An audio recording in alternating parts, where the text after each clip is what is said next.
Everyone, আজকে চলে এসেছি সহজ পদ্ধতিতে কীভাবে চিলি চিকেন বানাবো।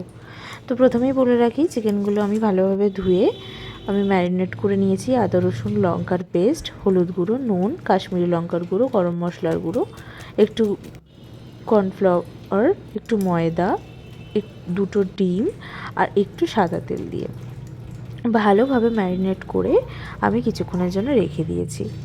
আচ্ছা, এখানে লাগছে পেঁয়াজ কুচি, ক্যাপসিকাম কুচি, সেটা দেখেছো কীভাবে কেটে নিয়েছি একটু বড় সাইজ করে।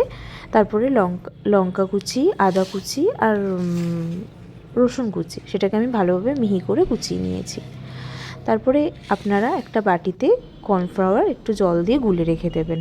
তারপরে এখানে আমি একটা বাটিতে গরম জলে শুকনো লঙ্কা ভিজিয়ে রেখেছিলাম, সেটাই পেস্ট করে নিলাম। তারপর লাগছে vinegar, red chilli sauce, green chilli sauce, soya sauce আর টমেটো কেচাপ বা টমেটো পিউরি, টমেটো সস যে কোনো একটা দিলেই হবে। তারপরে আমি এখানে এক এক করে ম্যারিনেটেড চিকেনের পিসগুলো ভেজে নিয়েছি গোল্ডেন ব্রাউন করে।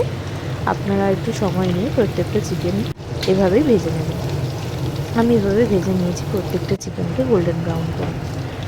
একটা কড়াইয়ে আমি গরম তেল ঢেলে দিয়েছি, চিকেনের তেলটাই।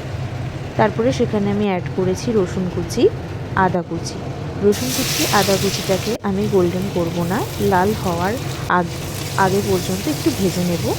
তারপরে অ্যাড করেছি 1 চামচ শুকনো লঙ্কার পেস্ট। আপনারা আপনাদের মতো ঝালটা ইউজ করবেন। তারপরে আমি অ্যাড করেছি কেটে রাখা ক্যাপসিকাম আর পেঁয়াজটা। ভালোভাবে 1 মিনিট ভেজে নেব, বেশিক্ষণ ভাজবো না। ভেজে নিয়ে আমি এখানে অ্যাড করেছি কাঁচা লঙ্কা কুচি। কাঁচা লঙ্কা কুচিটা অ্যাড করে ভালোভাবে একটু নেড়ে চেড়ে আমি এখানে এক এক করে সস অ্যাড করে দেবো। Vinegar, soya sauce, red chilli sauce, green chilli sauce আর টমেটো কেচাপ। ভালোভাবে সসটা দিয়ে সবজিগুলো নেড়ে চেড়ে টক আর ঝালটা ব্যালেন্স করার জন্য আমি এখানে একটু চিনি ব্যবহার করব। চিনিটা ব্যবহার করলে টক, ঝাল আর মিষ্টি তিনটে ভালোভাবে ব্যালেন্স হয়ে স্বাদটা অপূর্ব আসে। তো ভালোভাবে আমরা এখানে নেড়ে নিয়ে ফ্রাইড চিকেনগুলো অ্যাড করে দেব। ফ্রাইড চিকেনগুলো অ্যাড করে দিয়ে ভালোভাবে আমরা যখন দেখব সুন্দর রং চলে এসেছে, একটা চিকেনের গায়ে একটা ভালোভাবে মশলাগুলো লেগে গেছে, তো আমরা এটাকে ড্রাই চিলি চিকেন হিসেবেও খেতে পারি।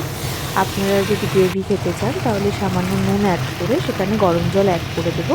আর গরম জলটা ফুটে উঠলে সেখানে আমরা কর্নফ্লাওয়ারটা যে বাটির মধ্যে গুলে রেখেছিলাম সেটা আমরা অ্যাড করে দেবো। কিছুক্ষণ ফুটে উঠলে গ্রেভিটা ঘন হয়ে আসলে আমরা নামিয়ে